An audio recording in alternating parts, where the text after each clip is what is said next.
Well, welcome to the Crimeycade podcast.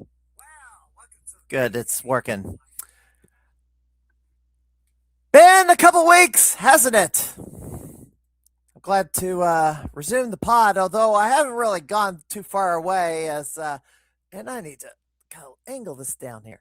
I haven't really gone too far away. If you've been following my Twitch channel on a regular basis, you'll notice that I have been streaming several days, doing gameplay streams as I've been score chasing and participating in online arcade tournaments. So,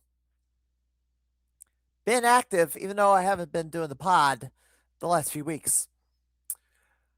All right, let's get started. Here we go. 2 weeks ago, our guest was Tim McVeigh, who scored the first billion-point arcade score in the infamous Nibbler by Racola. As we caught up with Tim following the release of Man vs. Snake, The Long and Twisted Tale of Nibbler. As you can see, he's holding that RC car as if he was playing Crazy Taxi for real. And I better hide those comment pages is covering up things. So he's playing Crazy Taxi with this little car here. And enjoying every minute of it. We did find out who has the world record on Nibbler and some of the unknown lore behind the documentary. It is available online, of course. He had to check something here. Hang on. It is available online on YouTube. If you want to check out the film, just search for Man vs. Snake on YouTube. I did take in the whole documentary before I did the interview, so it is worth the wait, or worth the watch anyway. And gamers are wanted. Work in gaming, you're a turning competitor, create content, have no variety, or gaming fanatic. Let's talk. And I certainly talked to a whole slew of people last weekend. But if you're not following the Crimeycade on Twitch, follow me now, rap_sheet. Or if you're watching this on Facebook, no. Well, I want you to follow me on Facebook and Twitch. Because, if you're following one platform, or maybe you got two choices for platforms when watching this live. So, be sure to follow us. The past episodes were being slowly uploaded to tiny.cc/pwci. And I have to do my obligatory weekly Beezer post, although, well, there's more than one type of Beezer out there. There's the Beezer drink. It is currently not on the arcade floor, obviously, but maybe someday it will. We can only hope. And wait a minute, why is this not showing? I can't even show the who's in my chat. There we go. Welcome, Jack Cox. Welcome, Joe 7800, Nightmare James, and X Pancreas to the podcast. But no Beezer yet. We'll see if it emerges in the next few weeks because, we're on the road to 1,100 games on the arcade floor. So, and this past weekend was the Midwest Gaming Classic as I extended my attendance streak to 21 shows. It seemed like I was sleepwalking through the whole convention, and that's my fault. Didn't get fully rested up, and by the time Saturday rolled around, it's like, go to bed late, and then you're getting up about 8 o'clock to get a shower, get dressed, go eat at the all-you-can-eat breakfast buffet, and then go into the convention. by the time VIGs are let in. Add to the complicated matters that I had to use the hotel across the street instead of the Hilton, which is now being called the Mark Motel for some reason. Yeah, I don't get it either. It looks like I'm going to have to get my hotel room next year much earlier than December. And they have scheduled the the 26th Midwest Gaming Classic. Well, Carl Joves, ha! This is still going on, and Carl Joves is having major issues with filings without a lawyer. In fact, I'm going to show this over here. Let me share a screen here. That is not the right one. Here we go. I have this kind of rigged up. I don't have it where I need it right now. Oh no! What did I do? Here we go. Go back over here. Man, I have to juggle windows. Unfortunately, the control panel for Twitch is not going to be helpful for StreamYard, but did I get the screen shared? I don't know if I did. Second. Now I've lost my StreamYard. There we go. Jeez. Anyway, yeah, Carl Jones has been gets denied by the court after he requested access. I need to move this window over. There we go. I need to move this over here. That's better. Actually, I should shrink it because this is easier to see. Yes, he's been denied by the court for requested access to electronically file all his interests in the case for Billy pac-man. The court said no pro se litigants are now allowed to electronically file. And yeah, this is going to crap in a hurry. So the court wants Carl Jones to hire a lawyer before he can file electronically. And some of these comments here are kind of juicy here. Yeah. I forgot to look over here, but yeah, they're laughing about it.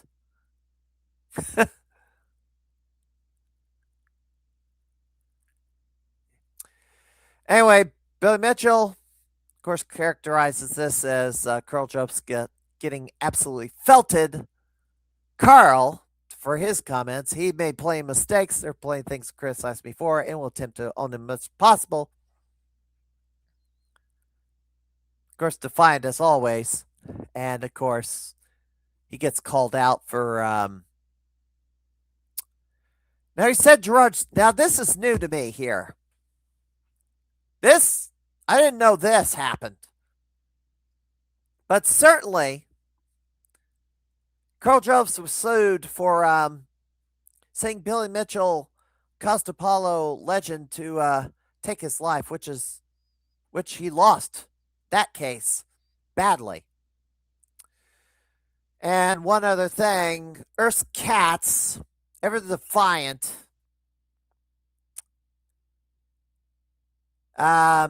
He says the lawsuit's still alive and well. Carl just has to continue having local folks print and submit stuff for him like he has thus far. Earth's Cats should serve as his lawyer. He should be the official lawyer for Carl Jones because,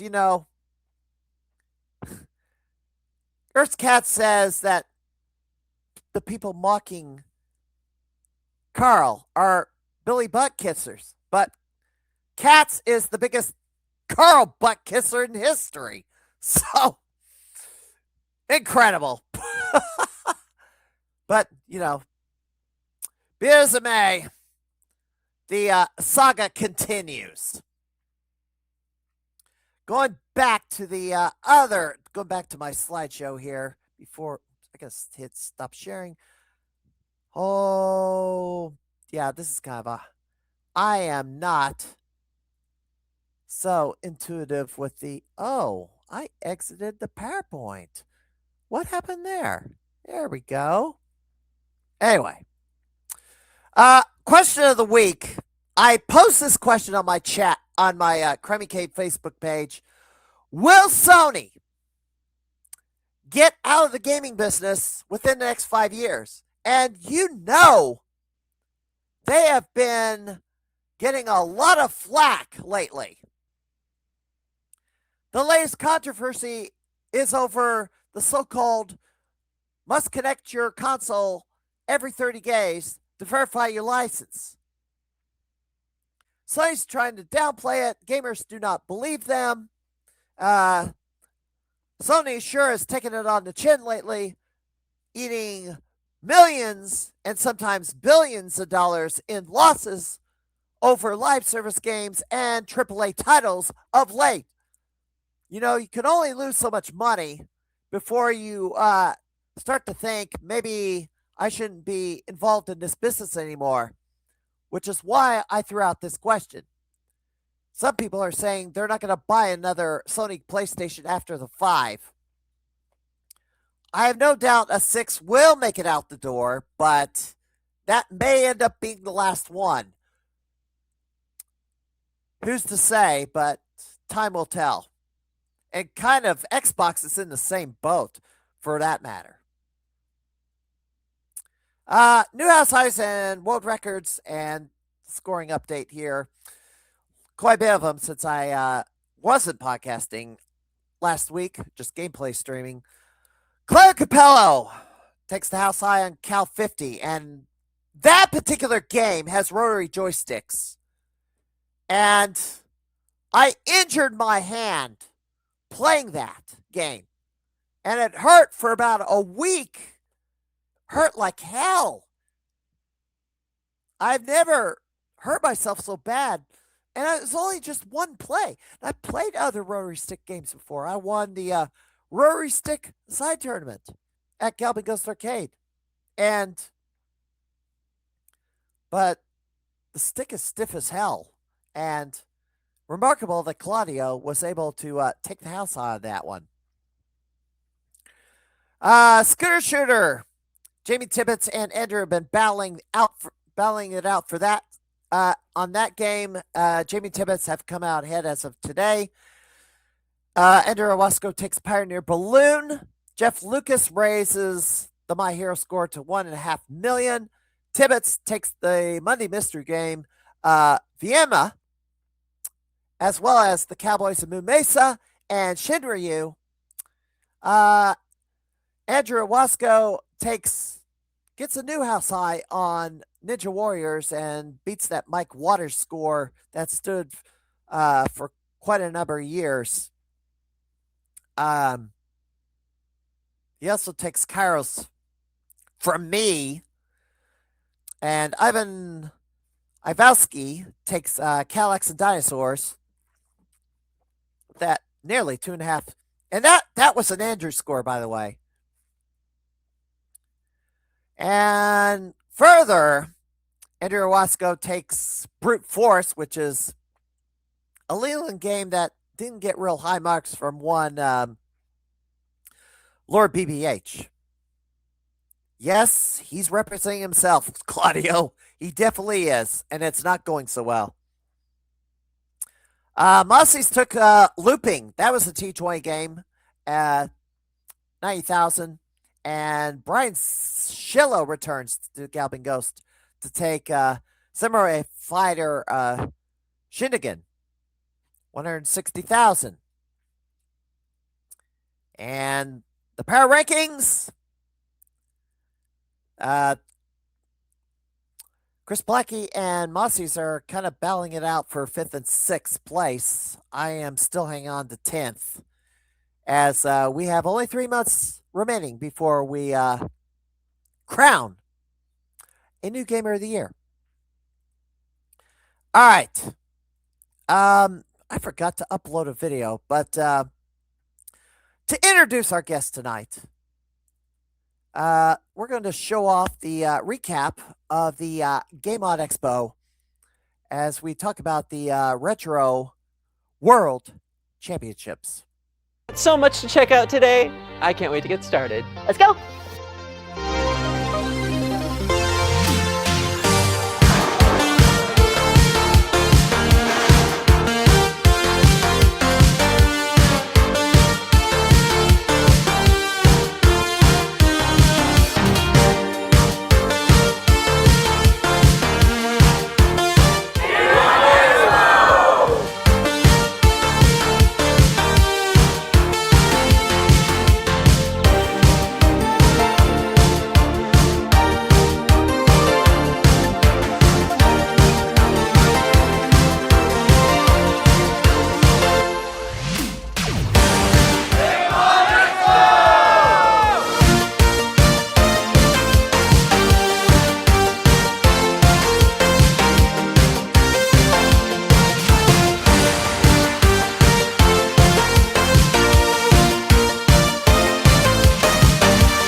Game On Expo, what a time it was. We are so happy that you came to see us. We love you so much. We cannot wait to see you next year.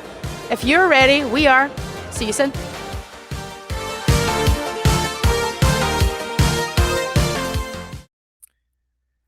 So, to introduce our first guest, and one of our guests had to step away for a moment. He's just getting back to the desk, but we'll introduce him first. Here's the new retro gaming champion, world heavyweight champion, besting all his competitors. Here's Mega Retro Man, Paul Tesi. Welcome in. Hello. I had to do a lot of juggling. Sorry. Good grief. There's the belt. Yeah. There we go. It's reflective. It really is. I think it. Yeah, it's real reflective. It's like a Yeah. mirror almost. So There we go. I wish I could have competed for the belt, but I'm way over here in the Midwest. So they also have the plates for the different games. For one campus challenge plate for the both of them, and the World Championships, and then the Star Fox and Donkey Kong Country. And your audio just went completely out. that was my there fault. It's back. It's back. That was my fault. Thank goodness we got you back. Yeah, my wrist probably hit the top of my mic. All right. So, and also introducing one of the competitors. He has to come back on the Crimeycade to talk about this tournament. Nightmare James Sorge, welcome in. Hello, Paul. How you doing? Hey, James. What's up? We got audio, Steve. Yes, we do. Okay, it's all working today. Thank goodness. just wanted to make sure my earphones came in so it didn't cause trouble. Yes. So let's have the recap, and I gotta load the other presentation I have because I got two of these stuck on the screen. Well, kind of describe in your own words what went down at the Game On Expo. Go ahead, James. You were there first. I got there. Well, I got there early. I'll go on the beginning because that was my story. That I went mostly to talk to settle the score a little bit with Mike Iorossi, the 1994 Nintendo World Champion and organizer. So I guess we'll start with that story a little bit. Kind of a little bit of a wrestling storyline, a little bit. Yeah, very much so. Got the jump on him a little bit with this. I had like a little hood. He didn't even see me coming.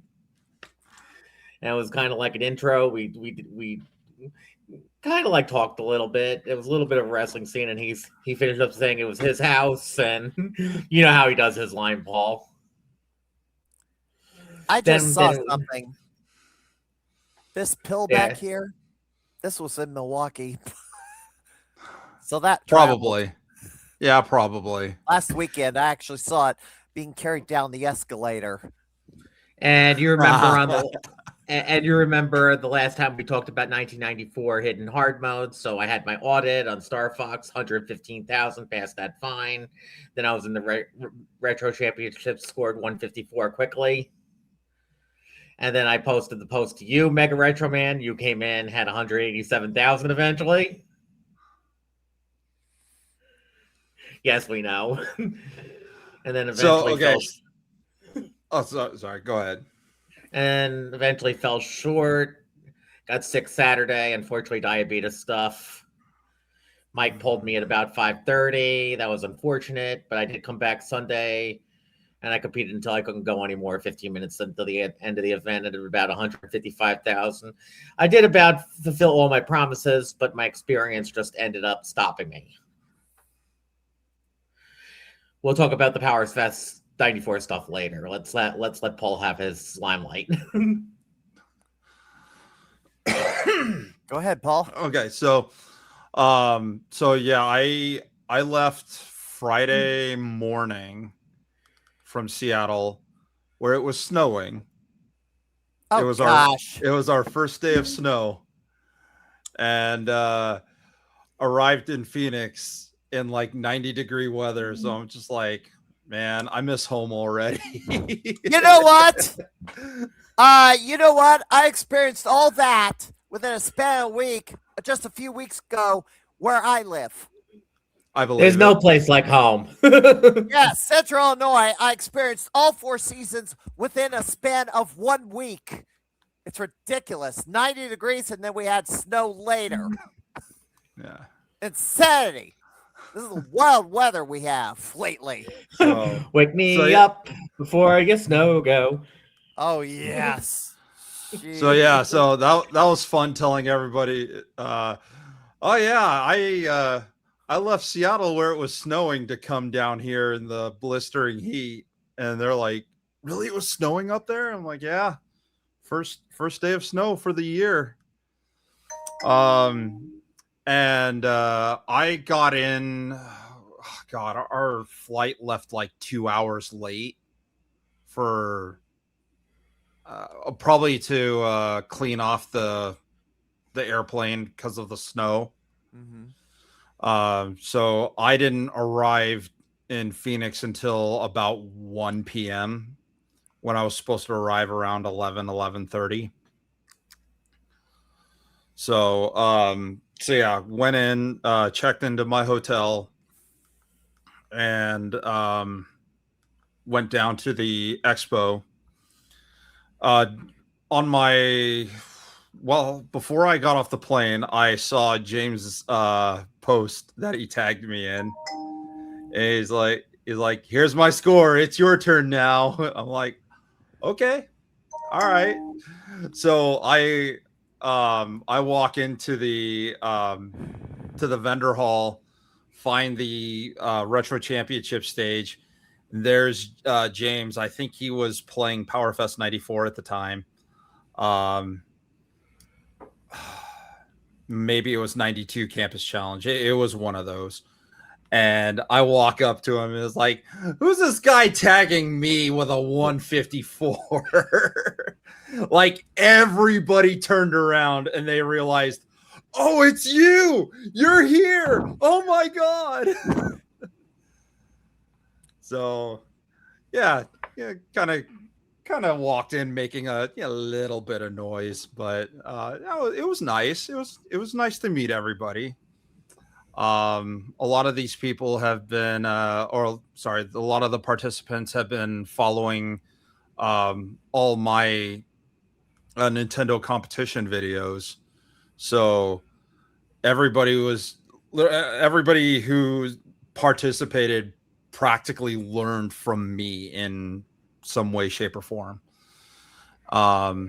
Just to kind of get the ideal strategies and whatnot, which to me that's that makes me feel really good, knowing that I had that kind of an impact with all these people that are wanting to play. And even the event organizers had told all participants in the past, hey, if you really want to learn these games, go to this guy's channel, find his videos, and learn from them. And even this year, they said the same thing. James? Sorry about recently, Paul. I got hacked on Discord right after the tournament. That's kind of why I disappeared for a while. Oh, that's okay. So, I've hardly been active on social media for the last, basically since Game On Expo. That's been a bit of a thing lately. Some YouTubers had their accounts hacked, and one half of the game masters had to fight to get his account back, and then someone he knew also got hacked because I guess some Russian is promoting his cryptocurrency scam or grift or whatever. But well, I don't know if I should say it on stream, Steve, but it was a video game hack. Uh-oh. And they came through a line of streamers and programmers to get me. Uh-oh. Well, how? Huh. Hello? Yeah, I'm still here. I'm listening. Yeah, they disguised themselves as a game. I'm not going to mention it here just for sakes, but... Wait a minute. Disguised themselves as a game? Yes. What do you mean? They branded themselves as a game, and you could play it if you knew this. If it looked like a Hollow Knight type of clone. It looked really attractive, and it was really good from like YouTube or something. And went to go play it, and they came through like programmer friends, so like you trust them, and then they zapped me and all my friends. Okay, so it was a Trojan. Yeah, pretty much in computer terms, security terms, it's called a Trojan, or crossed with phishing. Yeah, and they got everybody in my circle. Well, that's lovely. So I had to get out of Retro's Discord and a lot of people, so I wouldn't infect anybody. And I'm still not using Discord because of what happened. Really, I still have my account, but it's just dormant until. I've really been in Root for a while. If it's in Root for Community, which has been which is what I've been using because of the incident. Okay. Mm-hmm. All right. But I do want to reconnect with you, Paul, if possible. Okay. Yeah. If we have to use X for a while, until I resolve this, that's what I'll probably use. All right. Yeah. I avoid Twitter like the plague, but even though I showed those tweets earlier, but I don't post on the platform at all because it was just a severely toxic environment, at least until recently. No, still is. It still is. Oh, it still is. They just don't have they can't censor as well as they used to, I guess. There is just so much stupid on that platform. It's but Blue Sky's that on steroids, apparently. But either way, they kind of just bounce back and forth. So we're looking at this footage here. You're in the top left corner, I can see, playing Tetris. So whichever one of you, describe how this event was structured for those who haven't played in this event before, which I'm one of them, obviously. So what they at first what they did was they took a select set of games that were not the Nintendo competition games, and they would have specific challenges for those games, and I think they did that for like 2 or 3 years, and then they switched over to using the Nintendo competition games, and they've stuck with using that format. And what they do is they'll either use PowerFest 94, Star Fox Super Weekend, or the 1990 NWC as qualifying games. And then excuse me, the remaining 5 will be in a gauntlet, and they'll start by the earliest year, ending with the latest. Yeah. So in this case, they use Star Fox Super Weekend, which was in between 92 and 94. Mm-hmm. So they started with 1990 NWC, 91 Campus Challenge, 92 Campus Challenge, 94 PowerFest, and ended with Donkey Kong Country competition. By the way, this guy had to crash the stream again. Oh. Troublemaker. Meow, meow, meow, meow. Better behave. Because if he starts chewing on me, I'm going to kick him out. He won't let me sleep either. So yeah, that's how it happened. And so the way as you see on the screen, there's a bunch of us. We all start the games at the same time. Mm-hmm. And then once all the games are done, they gather the scores for each game. Mm-hmm. And once they're done with that, they move over, and they'll have 8 seed start first, move over, bring in the 7 seed, get done with those games, move over, bring in the 6 seed, etc., etc., etc. Now they're playing all 5 carts at the same time, correct? Yes. And they just rotate through all the 8. They just have all 8 players rotate all the way through. Mm-hmm. So they have 5 stations up on the stage for the remaining 5. Mm-hmm. And then once the 5th game is done, they come off stage and they basically wait until everybody's done, until the first seed is done. Okay. So, and we're looking at this, and looks like you've moved over to the Campus Challenge cart. Mine. Now, did you get anywhere close to 60 million? Hell no. Hell no. No, so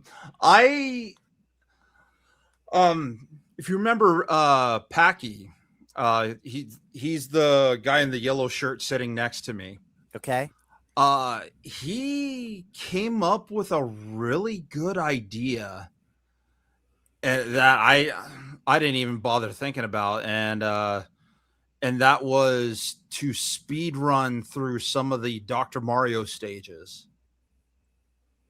Okay. So because that way it would likely guarantee us to get to stage 05. Mm-hmm. And as long as we created that build that I did to hit that 62 million, we're guaranteed to freeze up the game and get like the 30 million that it gives us. That was actually a good strategy, Paul. But the one thing I'm not taking credit for that. That was Packy's idea. But the one thing Packy made a mistake on stage was that he missed a skill shot. Well, yeah.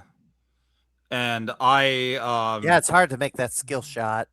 I died on Mario 3 because instead of jumping on the paratrooper, I ran right into it. We saw that. Very few people saw that. But in fact, Dorian, he said he didn't even see it. And I was just like, I did. Anybody who was watching, they saw it. But Dorian was like, "Oh, I didn't catch that." I'm like, "Yeah, it was probably for the best." It's pretty embarrassing. I see up there that you're loading up the screen right now. Yeah, that was stage 02. Probably. So my planned method to get through this was do the same build for stage 0, speed run through stage 1, use my build for stage 2, use my build for stage 3, speed run stage 4, and then use that game breaking combo for stage 5. There's a point. I don't know if it's even doable, but if you speed run those early Dr. Mario levels, what would happen? What would happen? Could you seriously get past stage 5? And is there anything after that? Or does the game freeze at that point because they think nobody can even get that any further? No, it can be passed. It can be passed. As long as I don't use that specific combo, yeah, I could easily get to stage 6. Okay. Yeah. I haven't tried, but I know it's I know as long as I don't break the game, I'll be just fine to get to stage 6. Yeah, I wonder what stage 6 is going to look like, and then how many points could be harvested out of it. Oh, I doubt very much. Yeah, because you're getting the lowest amount of points in the first few stages. Right.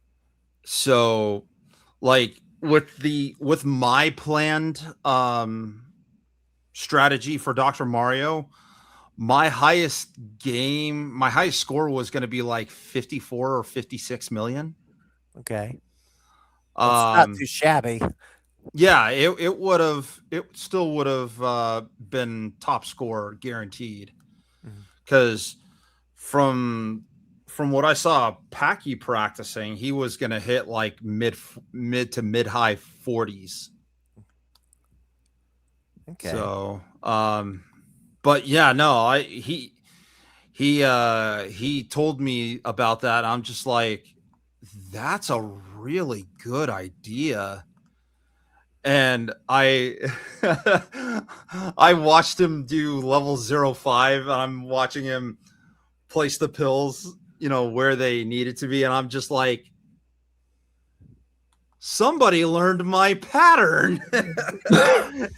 He's like, yeah, I may have watched it a few times. It would take me forever to learn your pattern, unfortunately, and I don't have the time. Yeah. No, I thought that was awesome. I thought it was the greatest thing to see. Speaking of, great things to see, Hunter P, he goes by in this competition. He broke my 92 campus challenge record by 800 points. Wow. So he's now the new world record holder for that game. Well, now I'm gonna have to put that on the score rundown for next week. And I sat there and I watched it all, and I thought it was the greatest thing. I was like, was it recorded? Yeah. You know what? I think I kind of saw that. It's I'll look for it real quick. It might still be up for review on TG. Yeah, because I know. I unfortunately don't know much about that cartridge. Unfortunately. Yeah, but he had been trying for that to break that record for a while now. And he finally did. It really, all it comes down to is just nitpicking on the Koopa Troopas in Mario World, because you're really not gonna change what you get on F-Zero or Pilot Wings if all your stuff is perfect. It really just comes down to finding the right things on Super Mario World and getting the extra points there, and that's pretty much how he did it. Okay. Because I I actually did the same thing. I didn't record it, but I raised my record by like I think 400 points. And but I didn't say anything about it because again, I didn't have it recorded. But yeah, he had a camera and a tripod standing right next to him facing his monitor and just going through the game for like I think he was at it for like a good hour and a half. What did you say the score was? 6,891,050. Okay, so I think that is the new record. Oh, because I think mine was 6,890,250. All right, I think I have it. So let me get it up here. I gotta open another tab. Paste. See if I got it. Get this up here. Now I gotta find the spot where because it jumped ahead. All right, here we go. Here we go. This is probably where it starts right here. Except I gotta advance it a little bit. Yeah, that looks about right. That wasn't the start. Oh, I gotta back this up. There we go. Later that day. That's where we need to start. Anyway. James, do you have any insight? This is not I played it for the first time at that event, so I'm gonna keep my mouth shut because I don't know much about it. So I'm not very good at Pilot Wings. I've played it. I have the cart, but I haven't really attacked it. I beat the helicopter back in the day, but I forgot how to play the game, so I got to repractice it. That was his extra 800 points just on that Koopa Troopa. Yeah, I figured there's going to be a lot of that row of Koopas at the very beginning. That's how we got it. Mm-hmm. And I certainly, the Parafest card, I always kick that one Troopa and try to get that 8,000 on the rebound. Yeah, during the actual gauntlet, that's exactly how I approached that. Was just grab the red turtle shell and just kick it at that line of Troopas, because I wanted as much time on Pilot Wings as I possibly could, and that was going to save me like 5 seconds.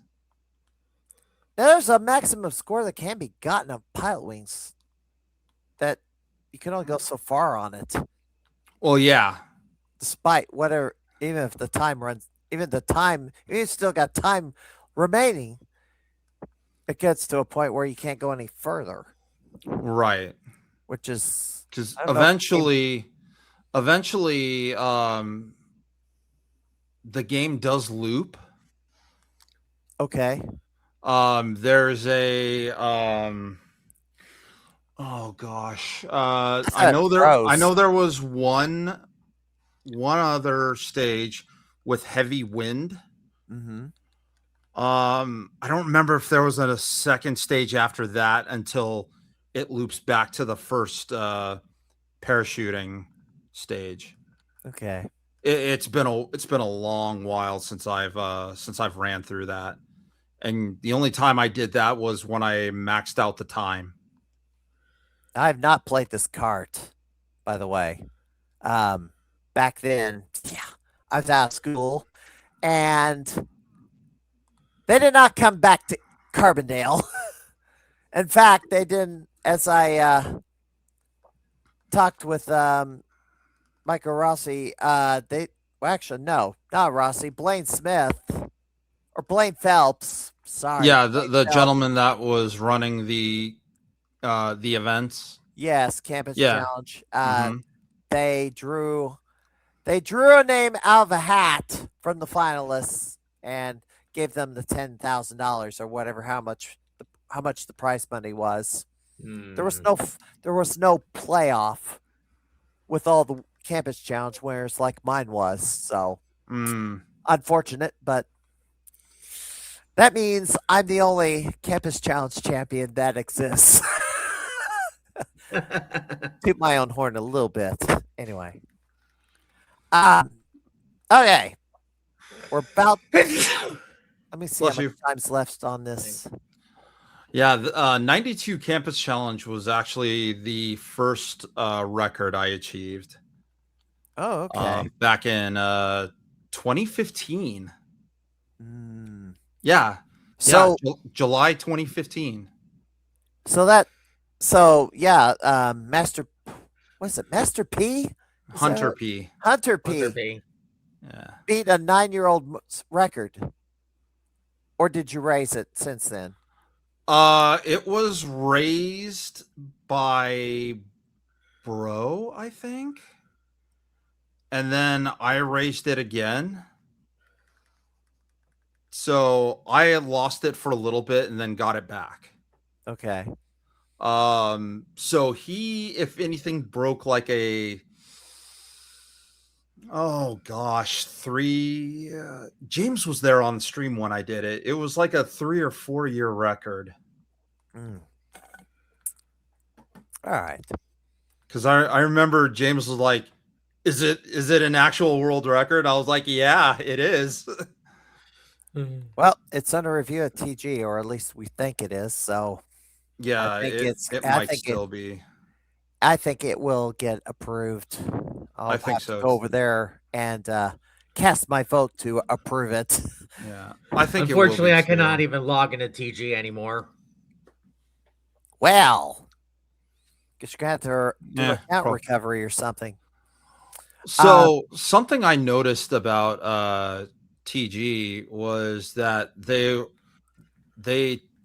stopped doing the whole boot up and power off all that nonsense for console games.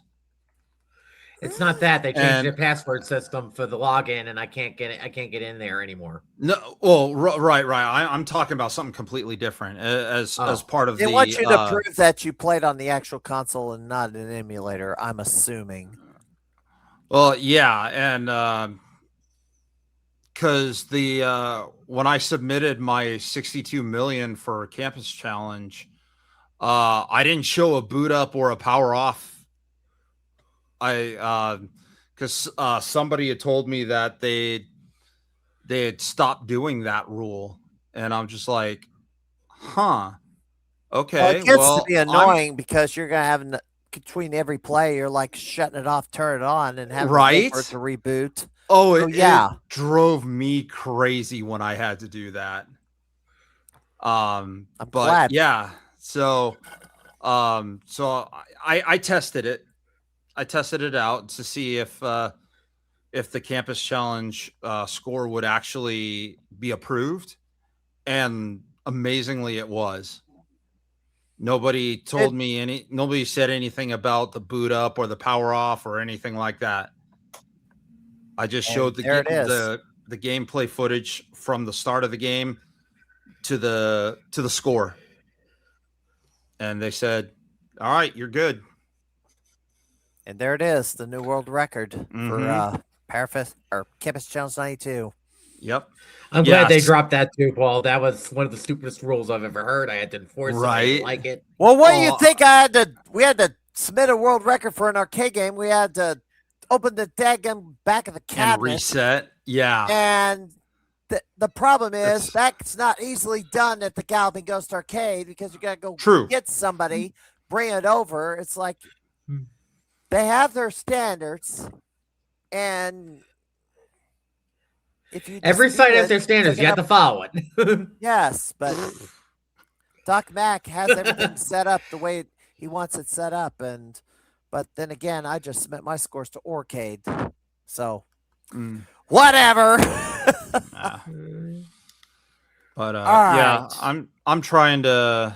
I haven't really touched the game since the championships, but eventually I want to see if I can at least match that score. All right, James.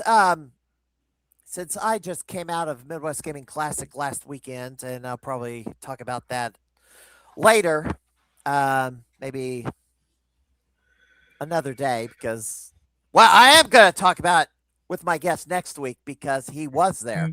But I'll announce who it is towards the end of this podcast. But you went to Game On Expo Phoenix. What did you see out there?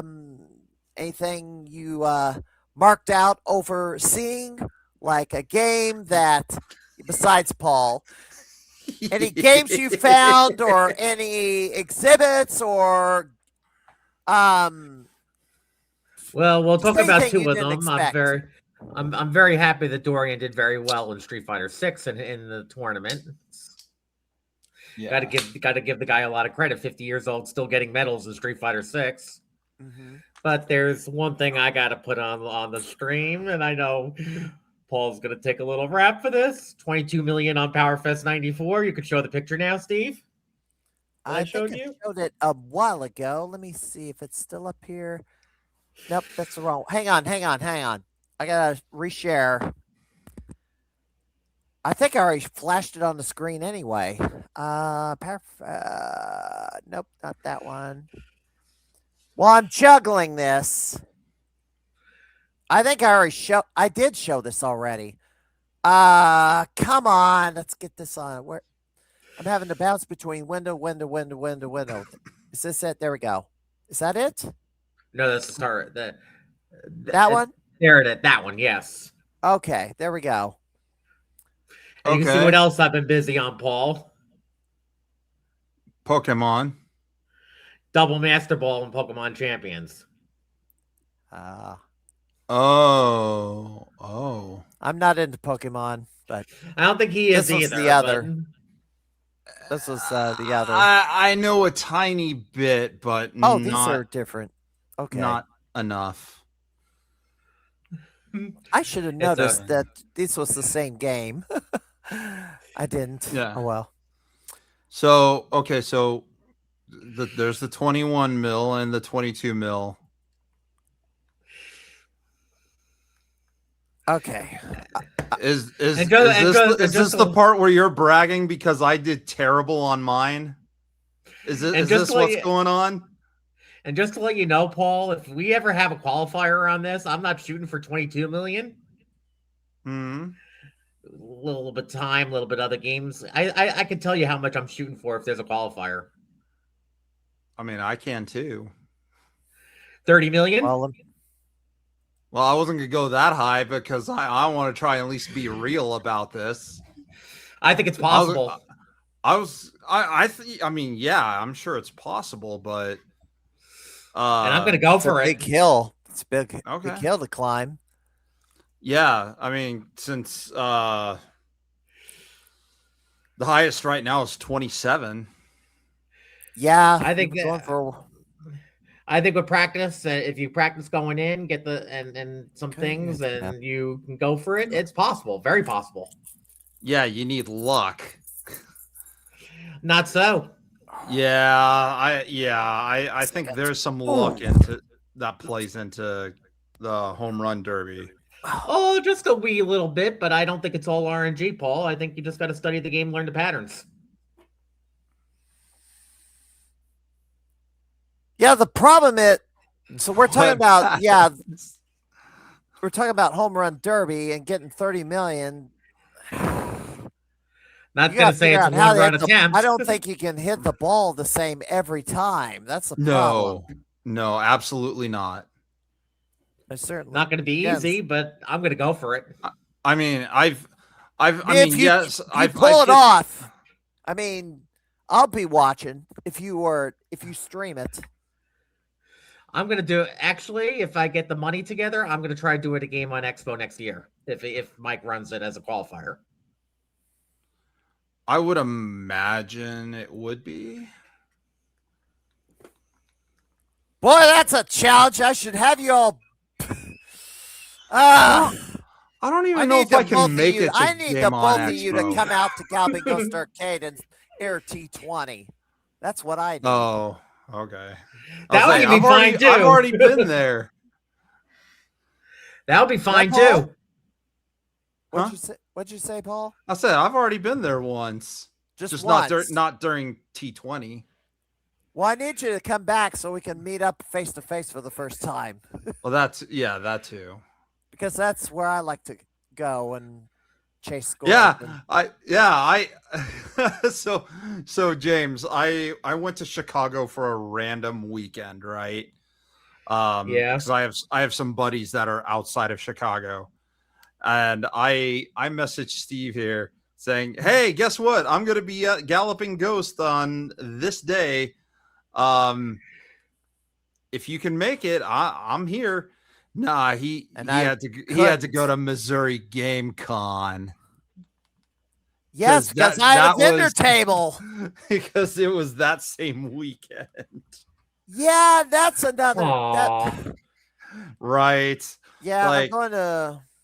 Yeah, there's a bunch of crap that conflicts, and I'm trying to get out of the wrestling stuff because that conflicts with the gaming stuff at times, and it conflicted with Pinball Expo before Cody tried to bite my hand off, sent me to urgent care, and then I had to take him to the vet for a 10-day rabies check. Wow. Yeah, it sucked. I bet. But anyway, this is if we're looking at the final leaderboard here. Across the board, yeah, 4 first place finishes. Patfest 94 ended up being the anchor, but doesn't matter. You had so many points. You had such a big lead between first and second place. That is just insurmountable. And we had a tie down here for third. Yeah, the tie was really cool. We had a tie for third and fifth. Third and fifth? Yeah. Oh. 25, 25, 21, 21. Mm-hmm. They had to break a tie here. And they did. And they what they did was they took the 4 people and just did a tiebreaker for third and a tiebreaker for fifth. Okay. It was really cool. That was like one of the nicer. I seem to think that was in the video that they did the tiebreaker. Yeah. How did they break the tie real quick? They did Star Fox Super Weekend one run. Mm-hmm. Okay. Actually, I have it here on the video. Throw this. I gotta reshare the screen. I can only share one screen at a time, which is kind of annoying. Wish I could just. And this thing is just loading practice. Godly. There we go. I have to hit reload every freaking time. It's because of stupid ads. There's my Donkey Kong Country run. Yeah, I think I saw that earlier, but yeah. All right. Let's see. What did you, Paul? Anything you saw at Game On Expo that caught your eye? Besides the other tournaments, like the other stuff that they featured at the convention. Honestly, I really didn't walk around. You didn't? Nah. I mean, I saw. I stopped and saw John Riggs. Yeah. Talked with him for a little bit. I saw him last weekend too, by the way. Yeah. I was supposed to catch up with a guy named Nerdy Nick. We've been I feel so bad that I wasn't able to meet up with him. You know, I even told him, hey, I'm over here. You know, I'm not going anywhere. I'm right here. I'm staying here. You know, and he never showed up and was like, okay, well, oops. It seems like, you know, I couldn't. There's a lot of people at these conventions. You get an idea they're there, and then you're trying to run into them but random, and it just doesn't happen. I kind of figure out some people that were at the con that I didn't run into at all, and I feel disappointed that I didn't get to see them. I did run into my buddy Gita the Next Level. He's a real sweetheart. Gita the Next Level. Mm-hmm. He's a big Genesis enthusiast. Okay. Mainly Sonic the Hedgehog stuff. Okay. Well, But there's a few of those out there. Yeah. He's a big Sonic guy. Yeah, he was running the other retro tournaments that they have down in the southern states. I did notice there was a Miss Pac-Man doubles tournament. Yeah, I would have been all over that one. Yeah, that's the tournament he was helping running. I would have been in that one because I can play Pac-Man. Go ahead, James. I did notice a Tekken tournament there, the Tekken 3. If I had more early notice about that, I might have joined that. Yeah, I would have joined it because I'm better at Tekken 3 than the other fighters. But I'm gonna talk about one last thing that I'm here. But way after they packed up, I played Dorian in a little fighting game set. I don't know if Paul was still there when that went off. No. When the ceremony ended, I had to go. But it was I had a plane to catch. But we played 2 games. We played Ultimate Mortal Kombat 3 and CVS 2. I was using my Steam Deck there. Okay. And first, both like for, I think Ultimate was the first to 5 because it was a faster game, and CVS was first to 3 because it's a much slower game. We didn't have a lot of time. And the first game, first of all, I played Cabal. I don't know how familiar you are with Ultimate Mortal Kombat 3. Yeah, I know he is. I know he is. He shows me he knows the matchup, right? I was a little way tired at the time, but he still knows the matchup. 2-1. I switched to Cyrax, which a little lesser known character, and then it's kind of like a knowledge check, and I won the set. But the interesting thing is Dorian was with my speed and knowledge was like saying WTF, WTF. And you don't hear that from Dorian too often. He's very knowledgeable about games, and the only person I've really seen about that knowledgeable about games in my career, maybe 2 of them, Justin Wong and Jeff Hansen. Sure. And go ahead. Sorry. And then we played the second game, CVS 2. Dorian makes an interesting adjustment. I've talked a little bit about this in private, but instead of attacking my logic, he goes after my logic class of how I play the game and wins CVS 2. Okay. He's always been a better Street Fighter player, but it was very interesting to see in person. And he wins those games, but of course he doesn't play me in Marvel. He conceded just as fast as Tokido did because I'm like a grandmaster in that game. Speaking of Tekken, I do need to mention that Blade Wars tournament is going to be back. I apparently rescheduled this already. They're going to, I believe, May the 31st. When is that? Is that what day of the week? It's on Sunday. That's Sunday. May 31st, they're going to do Blade Wars Returns with Tekken Tag Tournament. So, great game. That's on the Tekken 3 engine, so I'm going to practice for that and enter that tournament and try to win the title. And I'd play that in a heartbeat over that current piece of trash Tekken 8 right now. Is it not good? I've seen it played, and it looks pretty. Looks solid to me. Awesome. My friend likes I don't care Tekken for 8, the but price tag though. But my friend likes Tekken 8, but I'm more for the classic stuff, especially Tekken 5 Dark Resurrection. That was like the best one. Now they have Tekken 5 at Dumb Records in Springfield, and I played it, but I haven't been able to 1cc it. Computer still beats me. I beat it a while ago. Oh, cool. All right. I have one more video that I did not put on the stage yet. So this is the here's the Star Fox run. So James, I think you were sitting next to me when I did this because at the beginning of this video, you could see me lip it, yeah, I'm bored. I'm bored. I have nothing going on, so I'm just gonna take another stab at Star Fox. But yeah, I think you were sitting to the right of me. I have the card, but I've not played it, and it's like I really do need to, but I'm still on the arcade game kick right now. So go ahead. So this was first off, this was very unexpected because I had never hit the 180 mark in this game before that weekend.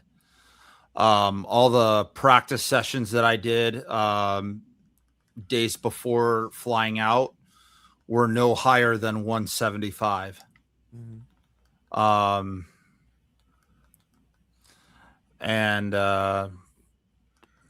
My scores, because at the time before practicing, my highest was like a 170 something and some change. And I, once I started getting going on this, I was slowly building my score, little by little.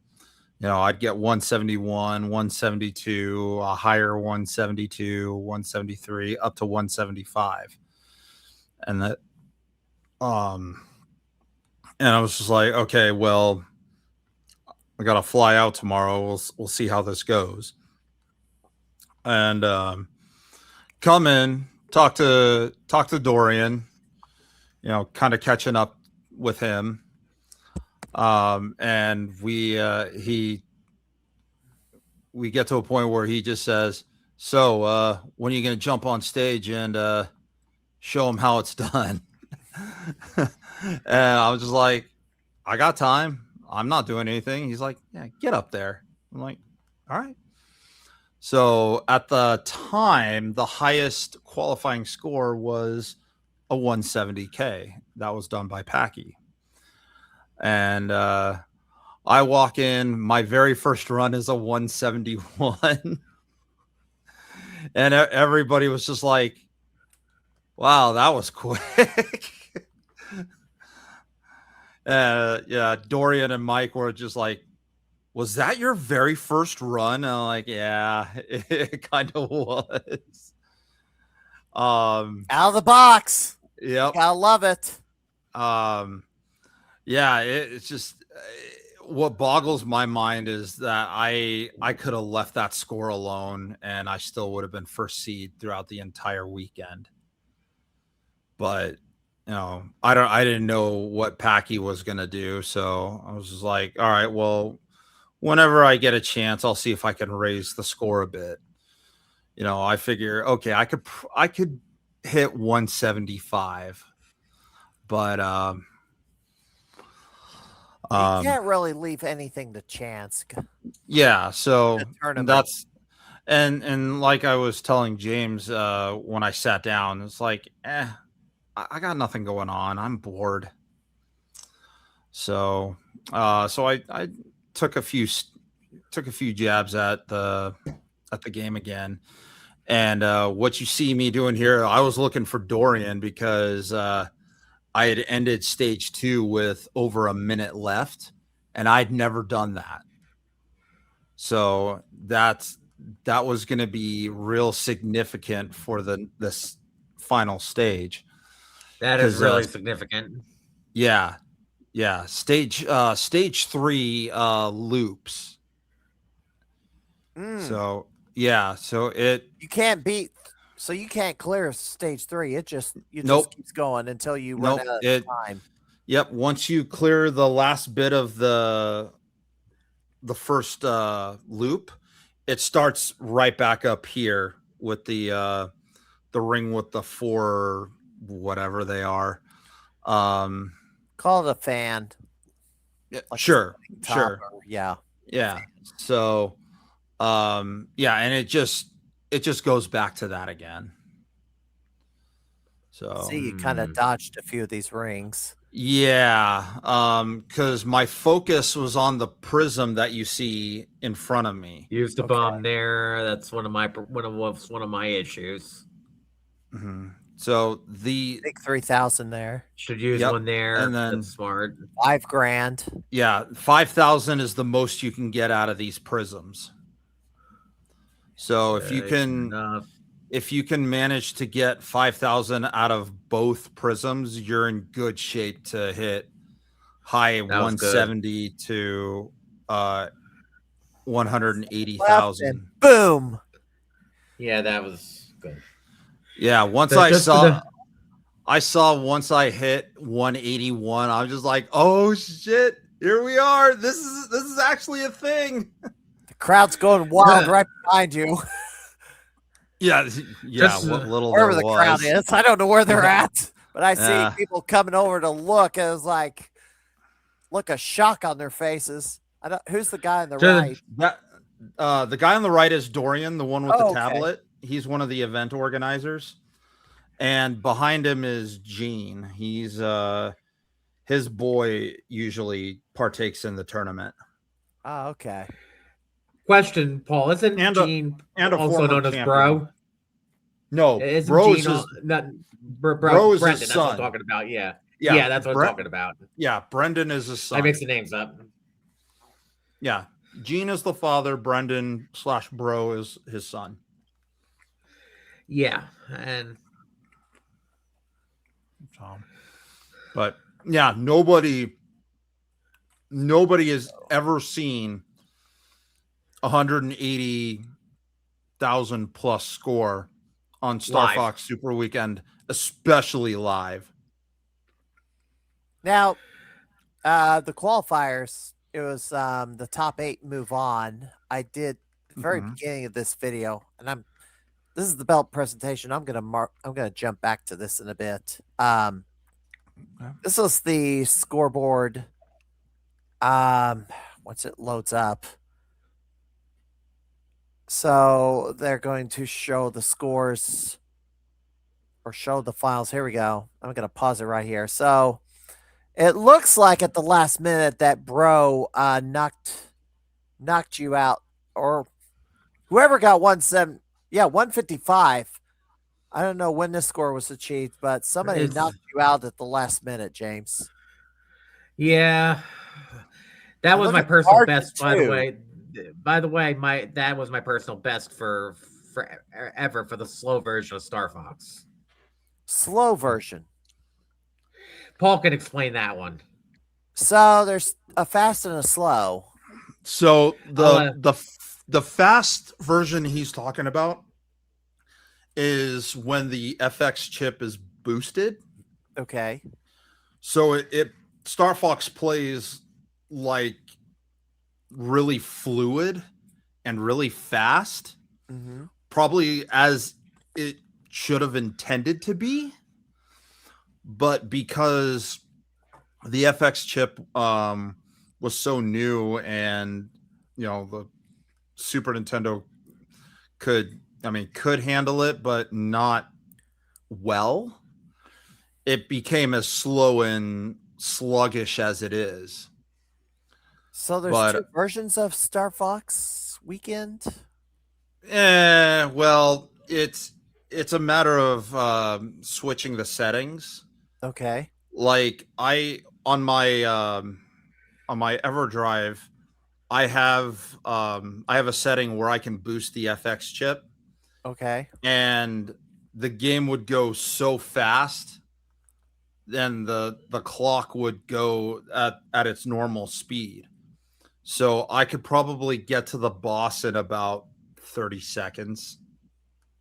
So that's why I'm seeing some videos where it's like over 200,000. It's because they're playing the fast version. Yep, because they're playing on a boosted FX chip setting. Okay, that makes sense now. Yeah, so those scores are not legitimate. Okay. Well, at least you can see more of the game and practice that third stage for. Well, yeah, that's how I know it loops. That's how I found out. Okay. Because when I first got my SNES EverDrive, I didn't realize that the FX boosting was active. So when I played Star Fox, I didn't think anything of it, and I hit like a 209,000, and I was just like, oh, and then like a couple of years later, Dorian brought it up and said, "Hey, can you look at something for me?" And I'm like, "Yeah, what's up?" I want to see if your FX chip is boosted, because he saw that Star Fox Super Weekend video, and I was just like, "Oh, okay, yeah, sure, not a problem." And I didn't know how to get into the settings, so he had to show me. And once I saw it, I was just like, "Oh, well, that sucks." Well, can I So say You something? know what? Since we had Tim McVeigh on a couple weeks ago, in the documentary, there was a question of how did Dwayne Richard achieve the score quicker by hours on Nibbler, and Tim McVeigh took hours more. And there was an issue with his board where it was overclocking it by like 5%, 10%. And so the game was playing faster. Wayne didn't know that. McVeigh didn't think he never thought Dwayne was cheating or anything, or used or deliberately set up an overclocked board. But well, that's good at least. When you're 48 hours, or it takes about, so the world record right now is 1.2 billion on Nibbler, and it took 50 some odd hours, 52 hours. I think I heard about that, man. Yes. Oh God, I can't imagine how many like if I were to make that attempt, man, that's a lot of bathroom trips. Well, you can earn so many lives that you can actually leave the machine for like 15 minutes. And okay. Because it will take that long to burn off so many men, because you can have up to 255 men, I guess. Well, accumulate them, yes. Okay. But that timer runs, and the snake loops the perimeter of the maze. Now, if it's not eating anything, then that timer kind of speeds up a bit. Sure. But it'll take a while. Still, I can't even imagine. Well, this guy from Italy did it. But, if you're playing on a sped up board and you get to the score hours sooner, then you kind of feel like you can go even further because you haven't played as long as the other guy. Just one thing to say here, I have diabetes and I could never do something like that. Yeah, I'd be afraid. I couldn't go 24 hours awake. I tried once and it didn't go well. I was like 5 a.m. I was just down and out. And I heard all sorts of noises, but I was not budging and not reacting. I could hear everything, but my eyes were shut and I was just not moving. I mean, shoot, I was much younger too, by the way. I maxed the score on Contra. Yeah. And that was like 8 to 9 loops of the entire game. Yeah. And I said never again. I will never. How long did that take though? 4 hours. Okay.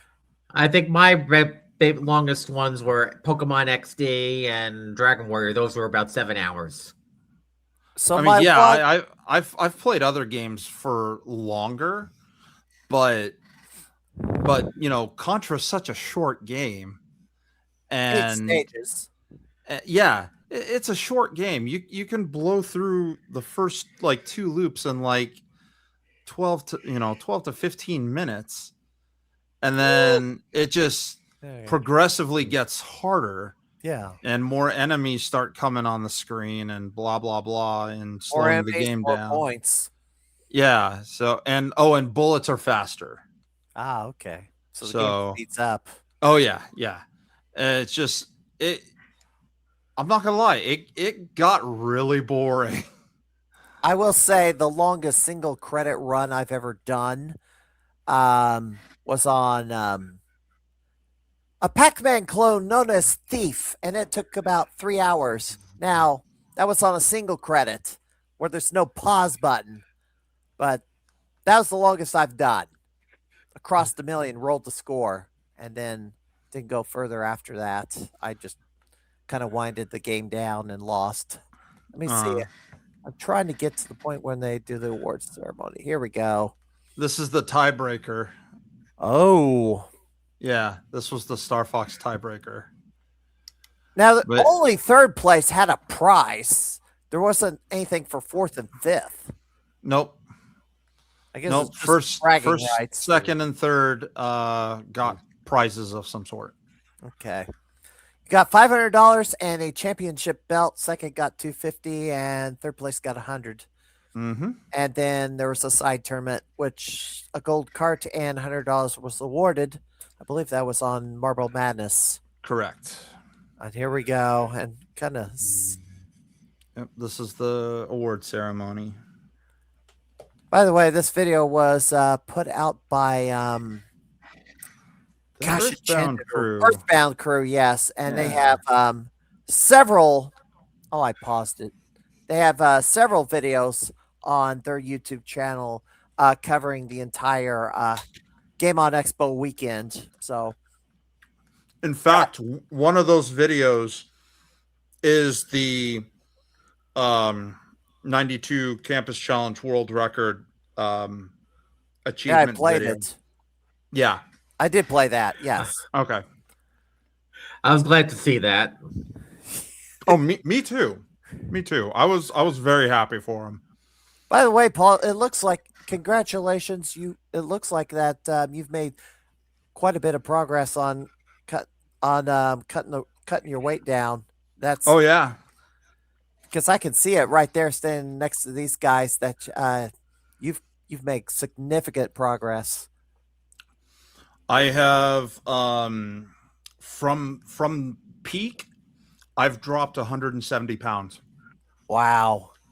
I'm finally under 300 now. Nice. Yeah, I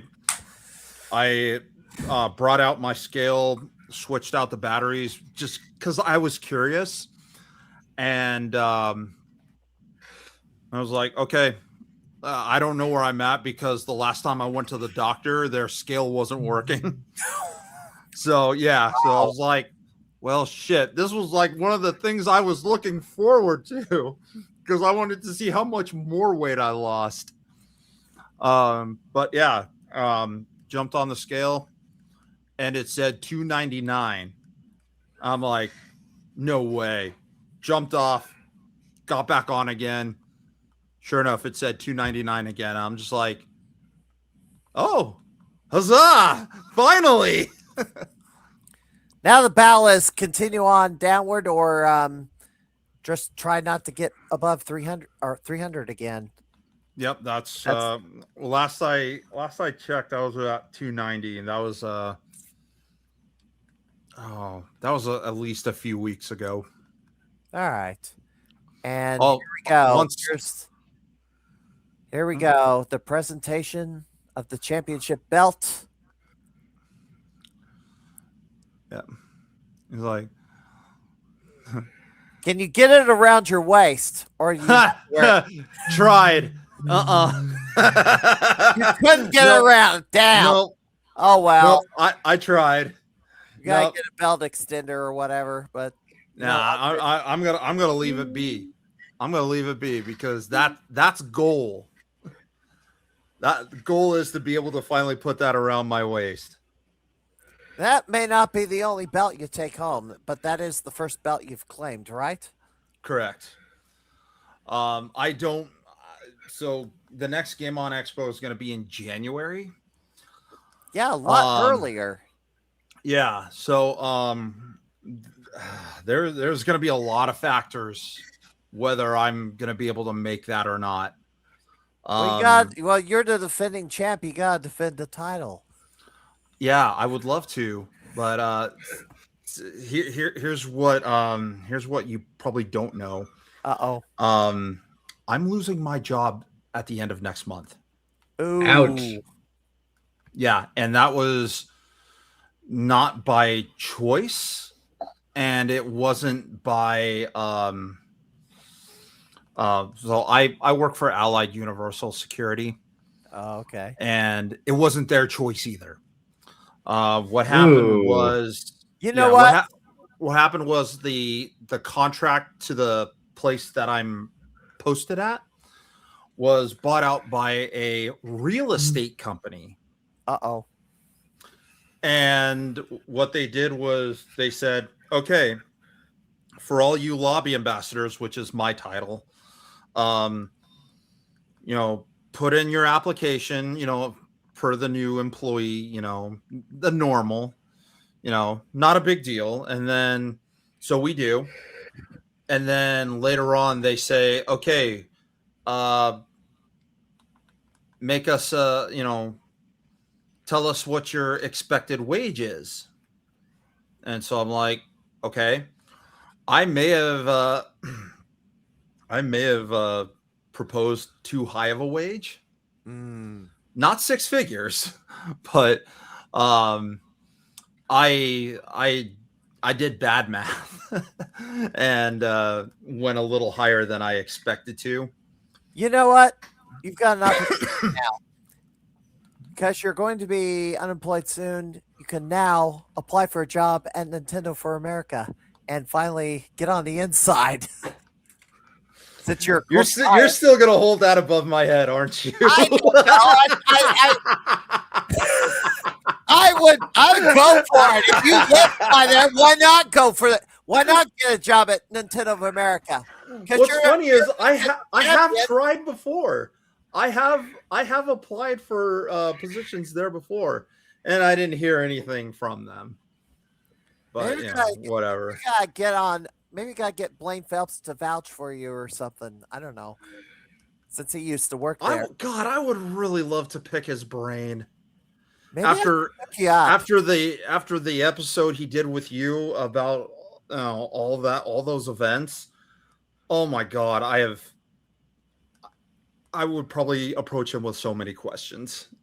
Maybe we'll have to do another podcast, you and Blaine, and I'll just sit in the background and just listen to you banter back and forth for a few hours. And that would be the podcast because I wouldn't have to do anything. Wouldn't have to say anything. I'd chime in once in a while. Yeah. With the commentary. He did explain quite a bit of the events in really great detail. And that was so fascinating. Yeah, I was able to get that done. Yeah. And didn't he say like it all started with a drawing on a napkin? Like how to I don't know if I remember that, but I think he was talking about one of the inflatable playhouses. Okay. Where he had PlayStations literally set up inside an inflatable like cabin, we'll say. And I want to say he said that he originally came up with that drawing the concept on a napkin in some restaurant with his date or a girlfriend or something. It seems. Boy, did he say that during the pod? I'm weird. gonna have to go back and listen. I know it seems weird, but I'm pretty sure that's what I remember hearing. I have to go back and listen. Good grief. Anyway, God. But yeah, I would love to pick his brain, and if he's on LinkedIn, he's not on Facebook or any other social media. Obviously, he's got his website and a contact form on there. So, and I swear to God, if he knows where another Campus Challenge card is, I want it. Unfortunately, I want as it. of right now, we have the one of one that's known to exist, and then he said there were like about maybe a dozen 20 more that are out there and probably in the hands of former or current Nintendo employees.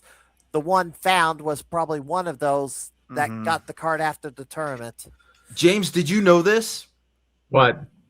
That there's potentially more than one Nintendo Campus Challenge card out there? I never followed it, but okay. There for the longest time, there's always been one that's been known to exist or discovered. Yeah, well, it exists somewhere. Yeah. It's been could I leave a clue? Maybe, yeah, it may not be. I'll just put it out there. I won't mention any names, Jeff Hansen. You think Jeff Hansen might have one?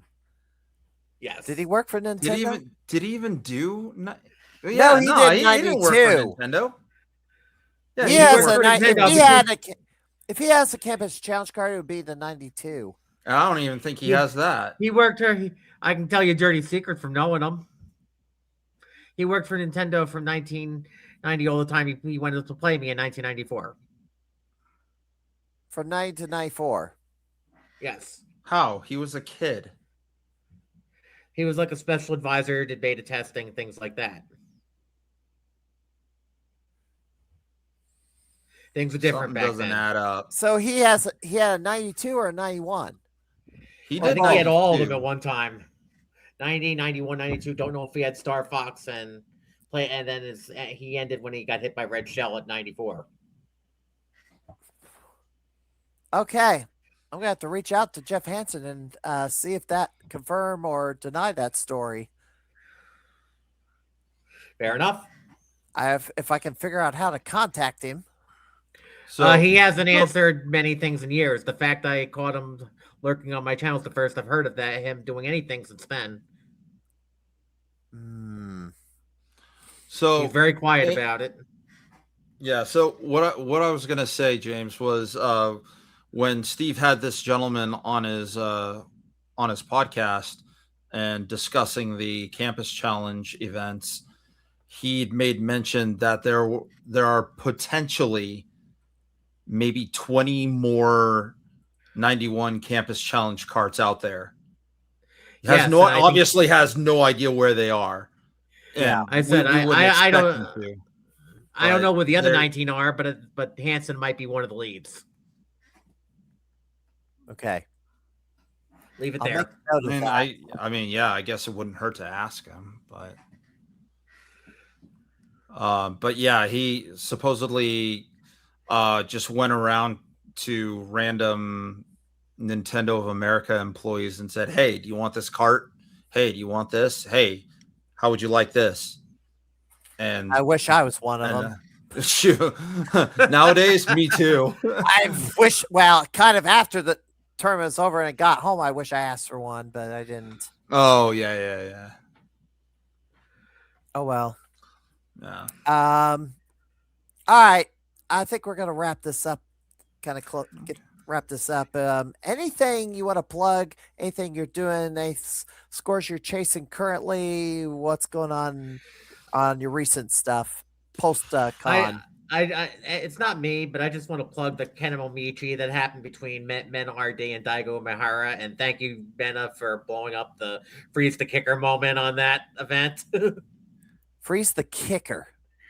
Men was up 9-6, and Daigo tried to stall him out, like how they always take the timeout to freeze the kicker in football games. Sure, Paul knows a little bit about that technique.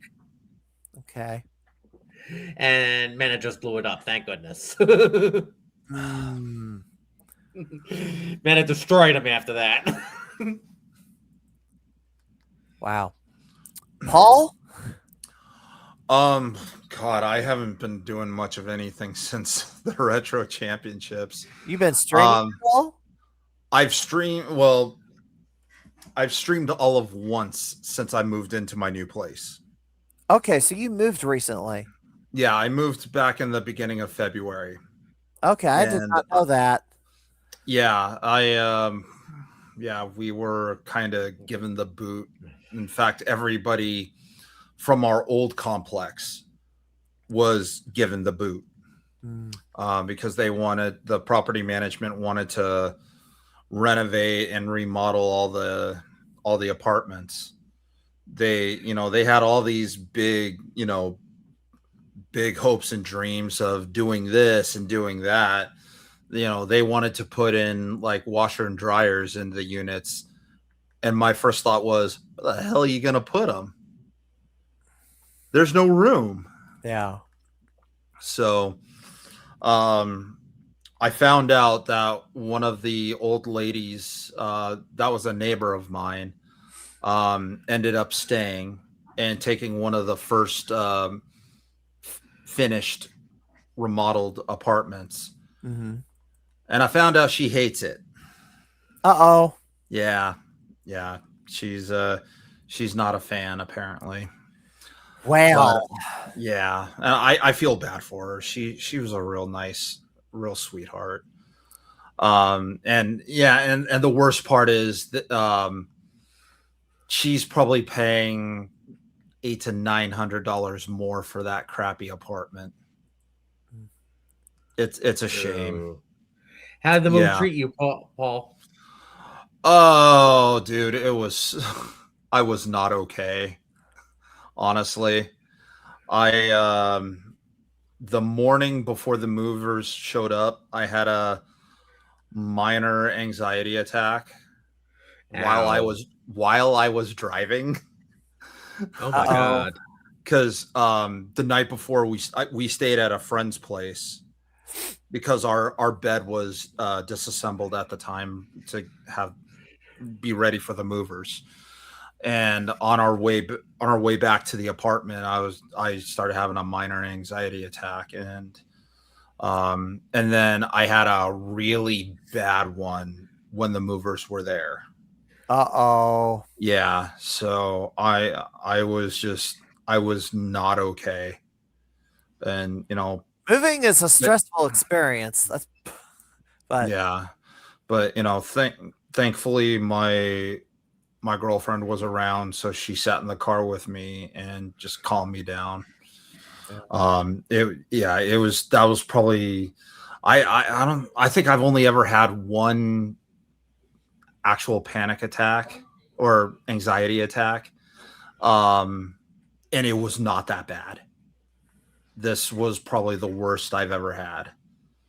But sorry to hear that, man. I've been through a few of those myself. I can imagine. God, I know that much. Yeah. Everything has been super stressful. And now the upcoming loss of my job is probably the biggest kick in the balls. Here's a question for you. You're about to be job hunting again. Would you ever move out of Washington State? So I applied for a senior executive assistant position that's down in California. I did say that if given the position, I would go down there because I would make enough to live comfortably, very, very comfortably. But went there. I guess spammer. I guess if the money is right, don't you love them? Yeah, I've been seeing that a lot lately. Is this best viewers online ad, which it's to replace the Steamboat ads. Good grief! I'm gonna have to set up a new more viewers. What says best viewers, and then they throw up this URL, which might be not a good thing to click on. No, don't do that. Don't do that. But for that. Anyways, negative stories aside, and all the stress and crap that I've been dealing with for the last, we'll say 6 months. As far as gaming stuff, I do want to try and raise that Star Fox Super Weekend score. Okay. Because supposedly, the 199,000 was hit by somebody, and that score's on TG. but there's absolutely zero video evidence of it out there. So just a warning, Paul, you won't be the only one. Yeah, you going for it too? Maybe not right now, but have you been studying my videos? A horse is a horse, of course, of course. Well, if you have, I am honored. So yeah, so I'm gonna do that. I'll eventually work on trying to get the 92 campus challenge record back. Paul, you don't think I'd just leave your 187,000 leave there after making 9th or 10th place, do you? The struggle is real, and I'm going to be going up to Galloping Ghost Arcade and chase people's scores that were taken for me as well. So yeah. And by the way, I got to share this screen here because let me throw. I got so many daggum. Oh, that was something else I wanted to mention. James probably doesn't know this, but Dorian wanted to try and plan for us to race Ninja Gaiden 3 at Game On Expo. It didn't work out. No, it did not. It just time was. You're gonna do this. You need Argus to be involved because he's always speed running. No. We don't need Arcus. This is a personal race for James and myself because Paul, can you make it to Galloping Ghost in the fall? Galloping Ghost in the fall. When? October, November, when the weather's better. When the weather's better. Not necessarily better, but if you were talking about heat versus. I mean, yeah, heat. Yeah, it'll probably be better, but I have to run there on a Sunday, so I don't run into a show day. Like I said, James. I gotta figure out my job situation first. I gotta figure out, where I'm gonna be, what I'm gonna be making, and I gotta get things situated here at home before I do any kind of major traveling like Phoenix again or Chicago. Yeah, well, I've got my own set of problems from traveling to Evo and Phoenix like that. So I prefer the next event to be a lot closer. Here's the thing. I wish that Rossi's from Ohio, but can we get this for the Midwest Gaming Classic? Apparently not. He has to go all the way to Arizona to hold this thing. Like, I want to. We were there. I know you were there, but I don't fly. That's the problem. I'm afraid to fly. I've flown on a plane before. It's just gotten worse. I don't want to ever fly on a plane again. That's the point. Oh, excuse me. But yeah, the reason I say this is more of a personal thing was because this guy here wanted to make this happen. He challenged me. And at the time, he knew Ninja Gaiden 3 better than I did. And now this guy goes challenging me at PAX West, Mr. Disrespectful. I have never played through Ninja Gaiden. I tried the arcade, Any of them? but it didn't go that great. Well, yeah. I never owned the cards. That's the thing. I see all these other people, Argus, speed run it like crazy. I do hang in Argus's channels at times and have rated him a few times. But I didn't start running Ninja Gaiden 3 until James made the challenge of, hey, we should do a best of 3 of speed running this. And I was like, okay, well, I'm going to have to sit and learn this thing. And I did. And now I'm like top 10, which for a Ninja Gaiden game, I'm very proud of that. You got really good, Paul. Yeah, I put in a lot of time on that game. And right now I'm sitting at 1255. Yeah, I'm pretty proud of that. Especially on a game that's very hard to be consistent on, which has been one of the reasons why I don't like to run it on blind notice. To be fair, and I think you can understand that. Yeah, it's hard to do when you're doing 100 attempts on Star Fox. Let me tell you, like on Game On Expo. yeah. It is a 3-minute game. I mean, you can put in several runs on that. So versus Ninja Gaiden, which you have to. Ninja Gaiden's pretty fast, but try doing it when you're doing everything else. It just doesn't. And you're running red line from diabetes. It's really hard. Yeah. But it's something I definitely want to do. If you want to do it at Galloping Ghosts along with PowerFest 94 stuff, I'm certainly welcome to do it. They don't have a console room at Galloping Ghosts, so we'd have to set up a spot to do this. Yeah, I don't know where, but yeah, there's another game con. They'd have to move a lot of stuff if they have to do console stuff. Well, there's other game cons. We'll figure it out. There's other game cons that could be held at one of those, and I'm certainly gonna travel to a few of the ones in the Midwest. We'll keep the challenge open for now. I still something I want to do. All right, James, you got anything to plug? It'll just have to be in the fall because the summers I'm kind of broke right now. Yeah, all right. And like I said, money, job pending. I'll have to figure out where I am because I also have to think about Portland. That's coming up. I'm thinking about that too for different reasons, but I can't say right now. Oh, come on.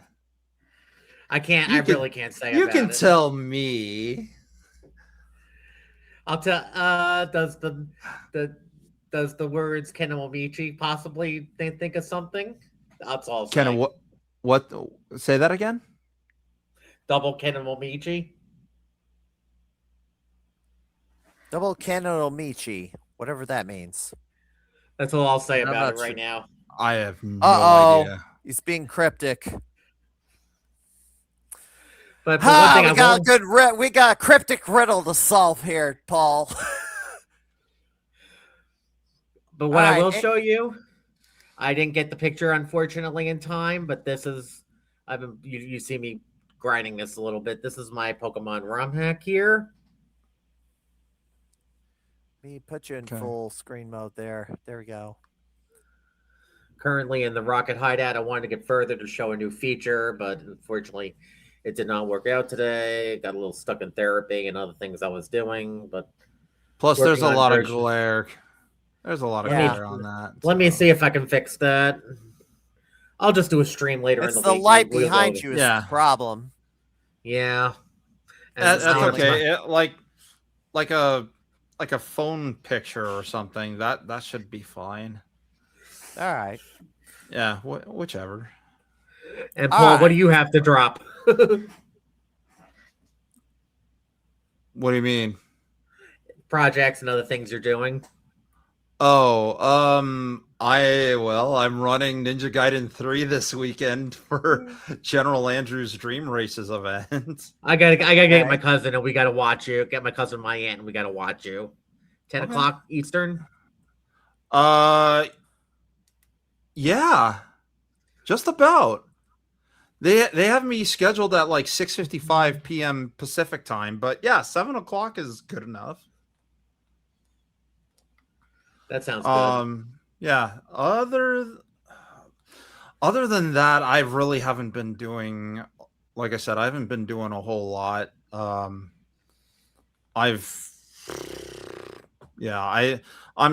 slowly trying to get back into the swing of things. And I'm hoping to stream a little more often than I have been. Because like I said, ever since I moved in here and have all this set up, like what you don't see is my CRT is literally behind me.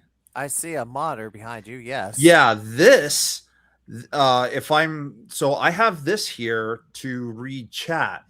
if I'm streaming NES, SNES, or PS2. Oh, okay. So this is like a third monitor. See, I haven't done that type of a setup, but Yeah, I have two monitors here, but yeah, me too. And we did it this way because why should I have to keep constantly turning around just to read chat? Yeah.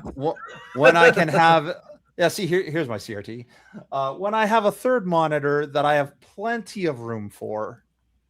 There's that TV. Yeah. So, and then right above the monitor where that's my retro camera. Yep. So yeah, it's from what I did stream, it worked out really well. It was really nice. So just let everybody know I'm giving a 5-minute warning. I got to leave to get food. Yes, and I kind of want to wrap things up because let me show you this here. This tournament here closes tonight, and I kind of want to raise a score. Yeah, this closes in a few hours, but this isn't the only one. There's also the May 67 tournament, which I don't think I've shown that slide yet on. Let me find that real quick. Dang, Raston, that takes me back. Yeah, well, I had a hard time just even getting past the first boss, just completing one level. Oh, yeah. It's ridiculous. Know why I was having that much trouble. It baffled. The one on the far right is Mr. Deuce Castle. I have the Vanguard arcade machine in my house. The Castle I had to play on the 60-1. Zach's on the 60-1. Timber, I played at Galloping Ghost and my house. Pac-Man, I really need the 4-way stick, so I had to play on an actual cabinet. Ditto for Centipede. So I had to mix and match, but I have a lead right now. I don't know. I hope it holds in the last couple hours, but somebody put in a bigger score on Roston in the last hour or so. But this isn't all. I take that down. The other tournament I'm in, and I got to throw the slideshow back in here. There's a race for tokens that's ongoing. Oh, it's further down. I haven't gotten to this yet, so let me pass by these slides here. The race for tokens, this is the update on that. Odds for Gamer of the Year, no change there. Andrew Owasco, Mossies, and Claudia are kind of battling it out for the Gamer of the Year award, but anything can happen. Arcade Wars Super Pang was the game of the month. Galloping Ghost does not have any Buster Brothers game in their arcade floor, but it looks like Underground Retrocade is going to take it this month. But arcade tournaments, I had Google Gemini generate this graphic, so I did not make this one. No, it looks nice. Yes, it does. With all the flack that AI gets lately and data center construction eating up all the power and water. So this is closing, but this is MGL 67. They have closed the first 4 games. Crazy Kong, Skybase, Street Fighter 2 Championship Edition, and one other game, which just kind of slips my mind right now. But the games that are active now, Outrun and Ms. Pac-Man, and I also had to play these on an actual cabinet at Midwest Gaming Classic itself because I need the actual cab, not the emulator. They just added, the next game was added was Mr. Driller. That was earlier this week. They've added 2 more. Pop Flamer, which I happen to have the house high at Galloping Ghost Arcade, believe it or not. Nice. Thank goodness. And Rumstar's Hyperdyne Sidearms. So those 3 games just got added this week. The first 4 games are closed. So that competition is ongoing. So I'm going to be streaming that after we get off, and that's what I've kind of starting to wind this down since I want to have at least an hour to put a score in before I go to bed. And stupid me is staying up till 12:30 a.m. and it's like I'm depriving myself of sleep and it shouldn't be. Yay, adulting. Yeah, and I sleptwalked, and that really hurt me during Midwest Gaming because I was sleepwalking the entire doggone convention. So, if there's nothing else, I want to thank you guys for coming in. The other game was the Out Foxies, by the way, and Galvin Ghost has that one too. So, which was the precursor to Super Smash Brothers, or at least the inspiration for it. Huh. By Namco. So if you haven't played it, you gotta find it and try it. Anyway, Paul and James, I want to thank you for coming on the Crimeycade this week, and maybe you can make. Okay, have a nice night, Steve. We'll hook up for another day. See you around the arcade soon. Paul, hang in there. Hopefully things kind of situate themselves, and you're on to bigger and brighter things. Keeping my fingers crossed. All right. Good luck with the job hunt, Paul. Yeah. Thanks, James. Good to see you again, man. You too. Yeah. All right. Have a good night. All right. All right. So let's throw this back up here. So I'm kind of ranked 11th right now. I need to put scores in on the 3 games here to fully qualify and see where I'm at. I might play these tonight. Who knows? So I'll revisit this next week. I want to have a talk with Doc Mack. I'm going to go to the Galvin Ghost, or at least I'm expecting to go to the Galvin Ghost this weekend. Despite gas prices spiking near $5. And I'm seeing all the hypocrites coming out because they weren't raising this alarm 4 years ago when we had $5 gas, interestingly.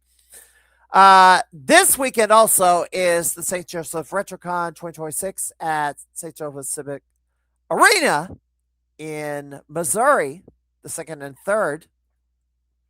Combo Breaker during Memorial Day weekend, starting on that Friday.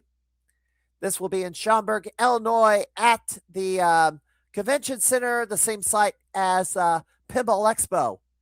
And I'm going to head up there this time. I got some people I want to track down, and I believe Galvin Ghost will be showing off Dark Presence there again this year. Illinois Game Con, June the 6th in Bloomington, Illinois, from 9 to 5. I will be there for that. Just probably one day this time. I went for the Friday night, and it's like, I wish there were more arcade games. Hopefully they get some more this time around. Missouri Game Con, the 10th one on July 25th, 2026 in Manchester, Missouri. That's upcoming. Next week, as I mentioned, the Midwest Gaming Classic. My guest will be Old School Gamer Magazine representative Ryan Berger. We'll talk about Midwest Gaming Classic and some of the stuff that happened up there that weekend. 8 p.m. Central, 6 p.m. Pacific time. But that's not all. So this is going to be episode 99. Following this is episode 100.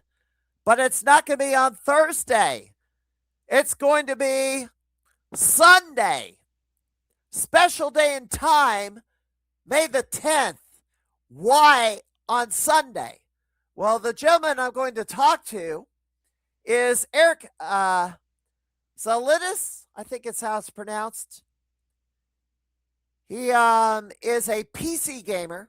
He also has a podcast and has Arcade Radio, streaming from Sweden. Yes, the country of Sweden. So there's a 7-hour time difference. So it will be 2 p.m. Central Time, 9 p.m. Central European Time. It will be episode 100. I didn't exactly plan it out this way, but that's how it turned out. So we'll have the Thursday podcast and a special Sunday podcast, and I'm going to be working on getting guests for the 101, 102, 103 fairly soon. So,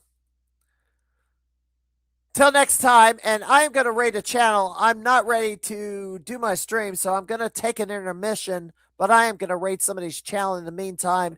Once I come back, you can all kind of rejoin me here in a little while, but I kind of need to take care of business a little bit before I go to switch to a gaming stream, because I got to get off StreamYard and get on my regular Twitch. So,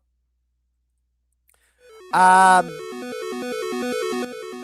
me rate a channel real quick. But I will be back on the air in a short while.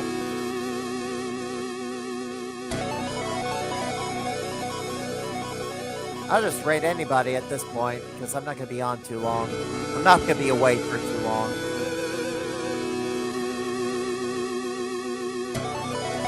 All right.